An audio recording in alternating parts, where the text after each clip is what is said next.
Grand Marshal HFY of the Korgan Imperium surveyed the human defense fleet with 6 eyes of contemptuous amusement. The pathetic collection of vessels, barely 20 ships, most no larger than Korgan scout craft, hung in low Earth orbit like sacrificial offerings. "These are the champions of humanity?" he rumbled, mandibles clicking in the Korgan expression of derision. "They send toys to face our armada."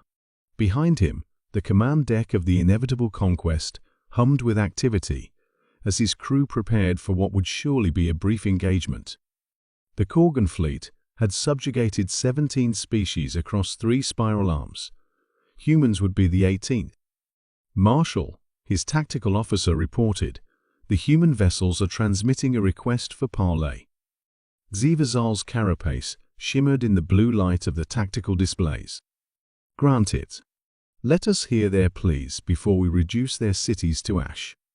The main view screen activated, revealing a human female in what appeared to be their military attire. Her face showed none of the fear that typically preceded conquest.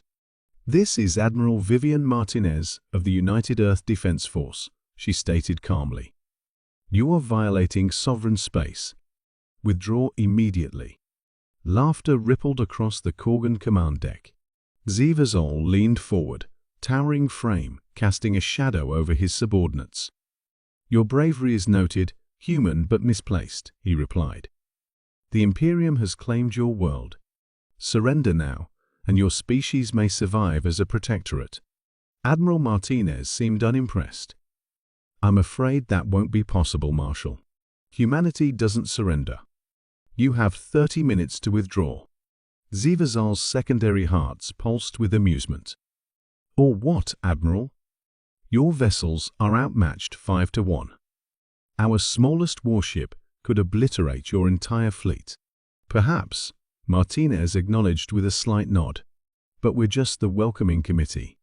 The communication ended abruptly, leaving HFY momentarily puzzled before dismissing the cryptic statement as human bravado. "Begin the approach," he ordered. Standard conquest formation. The massive Korgan armada, 112 vessels, arranged in the sacred geometric pattern that had heralded doom for civilizations far more advanced than humans, moved inexorably toward Earth. 28 minutes later, as the Korgan fleet entered optimal firing range, Tactical Officer Val Shuren straightened suddenly at his station. "Marshal," detecting a massive gravitational anomaly beyond the lunar orbit. HFY waved a clawed appendage dismissively. "A primitive attempt at deception. Continue the advance." "Sir," Val Shuren insisted, his voice rising with uncharacteristic alarm, "the anomaly is expanding. Energy readings are impossible. Space itself seemed to bend behind Earth's moon, light distorting around a growing darkness that swallowed stars. From this void emerged the prow of a vessel so vast it dwarfed the Korgan flagship like a predator beside prey."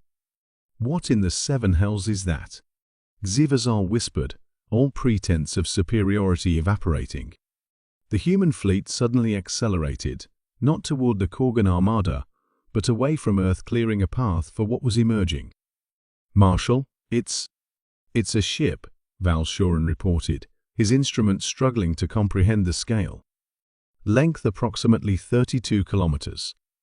Mass," he hesitated, recalibrating, "incalculable with our sensors. The human mothership, for what else could it be?"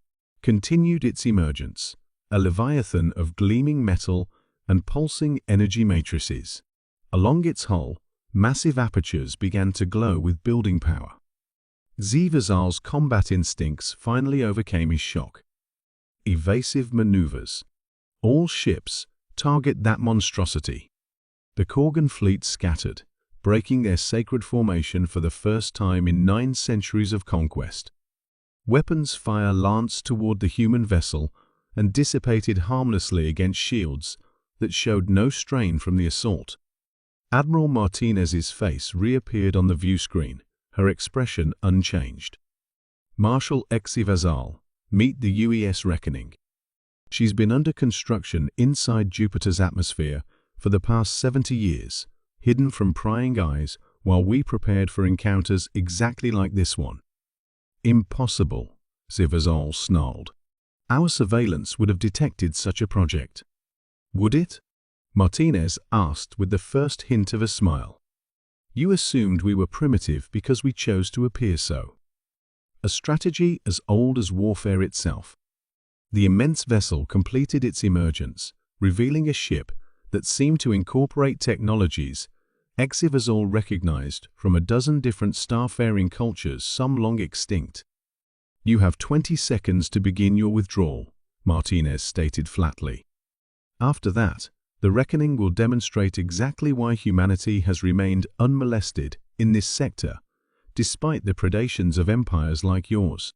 On his command deck, surrounded by the finest warriors of the Korgan Imperium, Grand Marshal Zivazol did something unprecedented in his illustrious career. He retreated. As the Korgan fleet hastily jumped to faster than light, Admiral Martinez turned to her communications officer on the bridge of her small command vessel. Send word to the Council. The demonstration was successful. The reckoning can be returned to Jupiter Station.